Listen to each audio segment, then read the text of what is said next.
आज भी आजाद भारत के अंदर जब 76 वर्ष पूरे हो चुके हैं, आजादी का अमृत महोत्सव मनाया जा रहा है, लेकिन हमारे लिए अमृत नहीं है कहीं भी।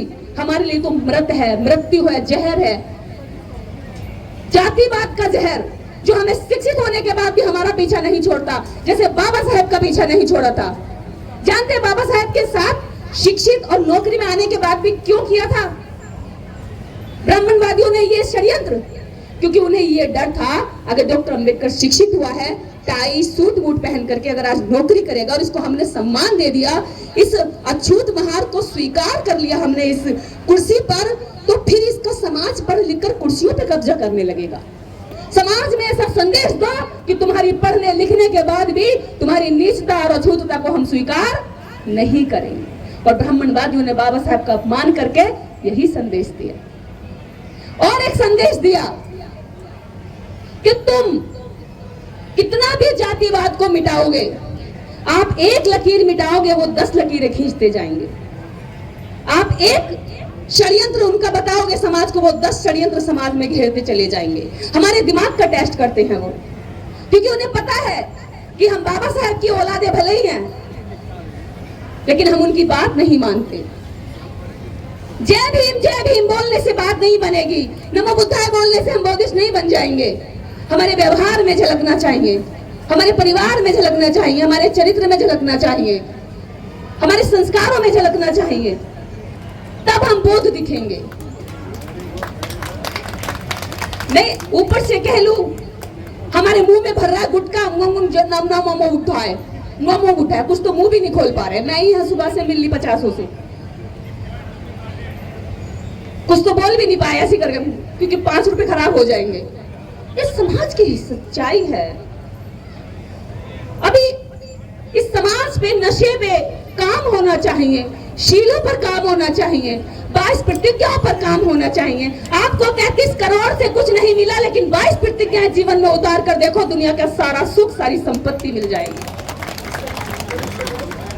अब तो जागरण कीर्तन दुनिया भर के आडंबर आज तक मनाए, अलग अलग की मनोती मनाई, चढ़ावा चढ़ाया, प्रसाद चढ़ाया, मन्नतें मांगी, भले उनसे रेडिया रगड़ रगड़ के हमारी पीढ़ियां खत्म हो गई, वहां भले कुछ नहीं मिला, लेकिन मैं दावे के साथ आज आपसे कहती हूं, अगर आज आप पंचशील 5 शीलों को जीवन में उतारने, उन्हें स्वीकार करने का संकल्प लेकर जाएंगे, तो ये भारत पूरी दुनिया के नक्शे पर एक खूबसूरत राष्ट्र के रूप में दिखाई देगा। करके तो देखिए। दुश्मन से आप उम्मीद करेंगे कि वो आपको बढ़ावा देगा, वो आपके लिए टूटी हुई एक बहती नदी के लिए पुल बना कर देगा। अरे नहीं जी, अगर आप तो पगडंडी पे चल भी रहे होंगे तो लात मार के गएगा जा डूब, क्योंकि उसकी नजर में हम कुछ नहीं है। पर अपनी नजर में जब तक हम कुछ नहीं बनेंगे, जब तक हम अपनी नजर में अपना ही सम्मान, अपना भी स्वाभिमान नहीं पहचानेंगे, तब तक दुश्मन से कैसे मांग करेंगे। अभी तो हमारे लोगों में स्वाभिमान की चिंगारी नहीं आई है।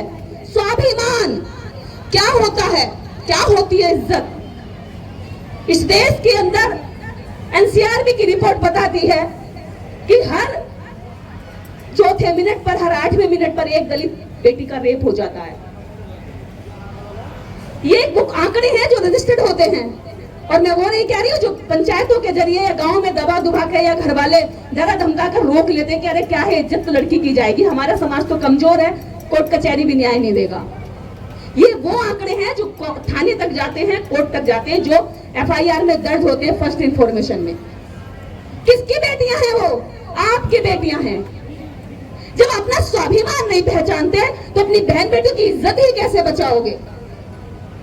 आपके पास किसी भी तरह की सुरक्षा की कोई गारंटी नहीं है। किसी को अपनी जातिवादी भड़ास निकालनी है तो आपकी बहन बेटी को उठा लेता है, किसी को अपनी जातिवादी कुंठा उठानी है तो चिट्टा चमार चूड़ा त्याकर गालियां दे करके अपना मन हल्का कर लेता है। आप क्या निकल जाते हो, सरक जाते हो धीरे से, क्या फर्क पड़ता है? कौन टकराएगा इनसे, कौन भिड़ेगा इनसे, छोड़ो यार। लेकिन एक चीज है, कहीं कहीं पर प्रतिकार की घटनाएं भी हमारे सामने आ रही हैं, वो सुख देती हैं मुझे। कैसे? एक छोटा सा कीड़ा भी अगर आप उसके पैर पे या उसकी पूंछ पे या उसके किसी अंग को दबाते हैं तो वो उठकर पीछे से वार करता है, वार करता है ना। एक छोटा सा कीड़ा, छोटा सा मकोड़ा भी उठकर वार करता है, लेकिन मेरा ये समाज तो कभी वार ही नहीं करता। पिट कर एक गाल पे पड़ता है तो मसल के पीछे चला जाता है। अरे काहे? जब वो उठाता है हाथ मारने के लिए तभी पकड़ कर क्यों नहीं तोड़ देते हो? किसी का नुकसान नहीं करना, लेकिन अपना तो कम से कम बचाइए। मैं नहीं कह रही कि हिंसा को बढ़ावा दे रही हूँ, मैं गांधी की हरिजन की बात नहीं करती, मैं अम्बेडकर के बहुजन की बात करती हूँ, जो एक गाल पे थप्पड़ पड़ने पर दूसरा गाल नहीं देता है। मैं अम्बेडकर की बहुजन हूँ, अगर एक गाल पर मारा तो पूरा ऊपर से नीचे तक नक्शा बिगाड़ दूंगी इंसान का।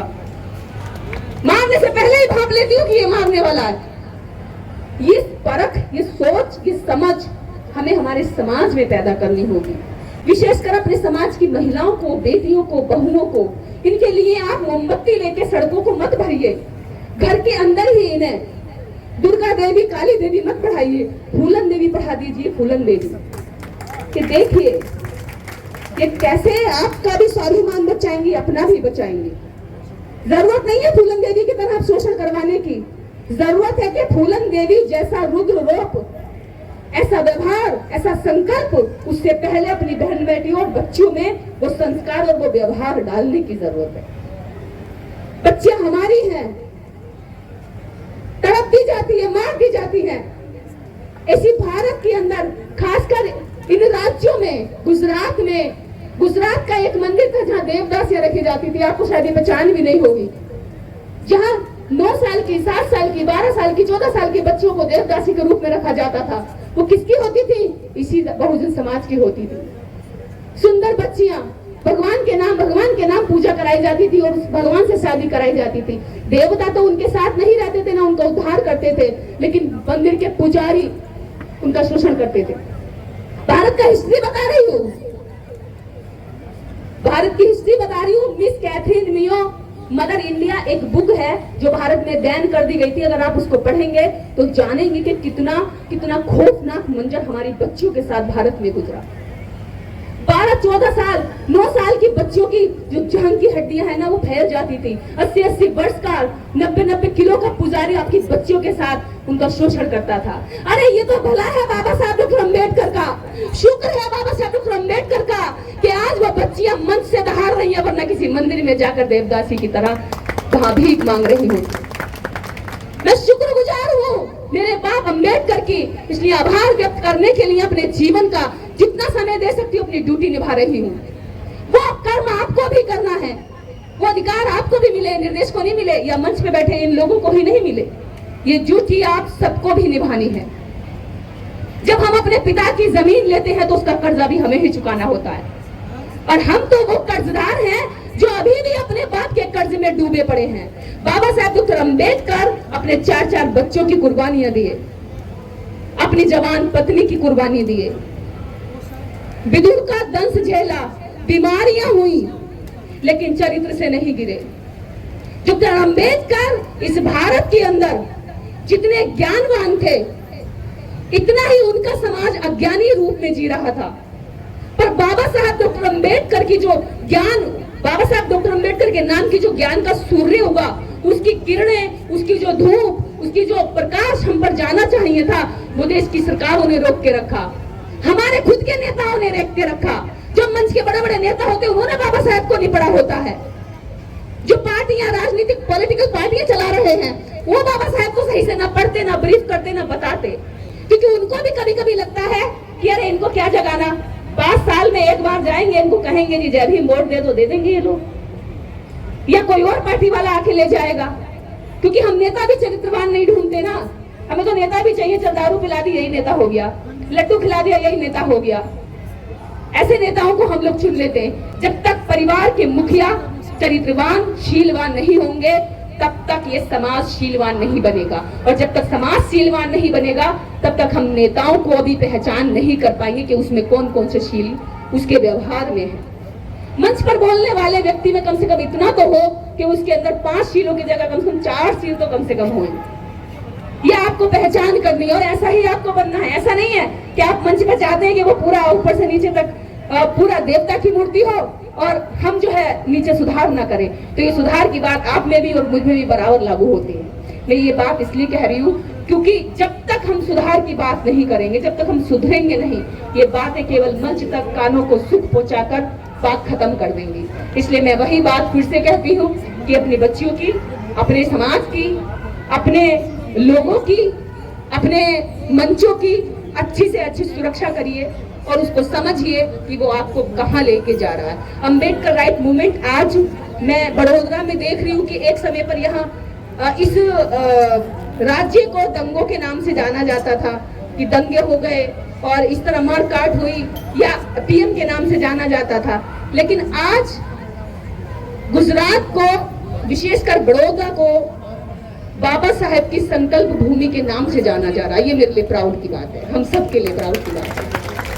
और ये आप सबका योगदान है इसमें। आप एक एक व्यक्ति जो यहाँ खड़ा है, उन सब की इसमें लगी हुई मेहनत है कि आपने अपनी मेहनत से भारत के अंदर जो बाबा साहेब अम्बेडकर के ज्ञान का प्रकाश यहाँ दबा के छुपा के रखा हुआ था, उस प्रकाश पे से आपने पर्दे हटाने का काम किया है और वो धीरे धीरे उसकी किरणें पूरी देश में फैल रही है।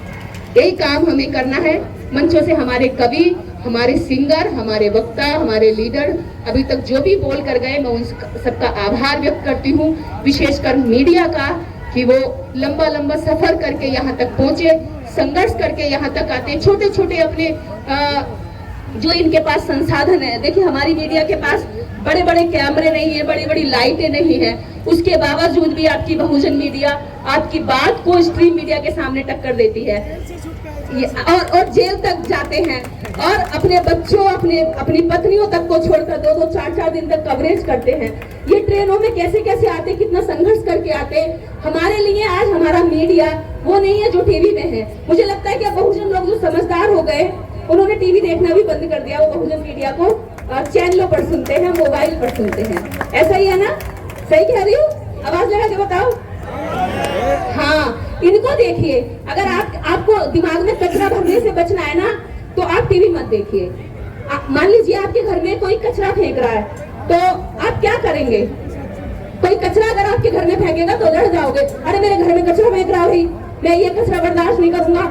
लेकिन कोई आपके दिमाग में कचरा डाले तब फिर कहोगे आओ जी आओ, चले आया करो, रोज आया करो, डाल दो कचरा। वैसा ही कचरा वाला आपका टीवी है, वैसा ही अंधविश्वास है, वैसे ही हाथ देख करके चारों दिशाओं को बताने वाला वो कचरे वाला है। उनसे बच के रहिए, क्योंकि आपके दिमाग में कचरा आपके घर में कचरे से ज्यादा खतरनाक है। घर का कचरा दिखाई देता है, साफ हो जाता है, लेकिन दिमाग का जो कचरा है वो पूरे समाज को दूषित करता है, हमारी सोच को दूषित करता है। तो इसलिए जरूरत है कि अगर कोई दिमाग में कचरा डालने आ रहा है तो उसको वही स्टॉप करिए, जैसे कि हम घर में कचरा डालने वाले को करते हैं। समझ रहे हैं ना? मैं कह रही हूँ उन पाखंडियों से बचिए। अपने संस्कार, अपने बच्चों की शादी, अपने बच्चों के जन्मदिन संस्कार, मरण संस्कार बौद्ध बंधुओं से कराइए, अपने लोगों से कराइए, उनको सम्मान दीजिए और उनकी रोजी रोटी अपने आप बंद हो जाएगी। वो आपसे मांगते नहीं है, आप जबरदस्ती उन्हें बुलाकर सम्मान देते, सर पे चढ़ाते। तो सर पे बैठा हुआ जो ये है ना, ये एंटीना, उसको कहिए चल निकल यहाँ से। हमारे अपने भी लोग बहुत सम्मानित हैं, हम अपनों को बुलाएंगे, उनको सम्मान देंगे, उनको पैसा देंगे। हमारी गाड़ी कमाई की जेब का आसमान धरती पर उतर आया है। आज सब नीला नीला दिख रहा है और बहुत खुशी हो रही है। सभी को साधुवाद, सबका मंगल हो, सब खुश रहे। Thank you. जी का सम्मान सुनीता रानी सिंह जी, मलाया सिंह एंड ज्योति बहन करेंगी। मोमेंटों के साथ में निदेश दीदी का स्वागत जोरदार तालियों के साथ।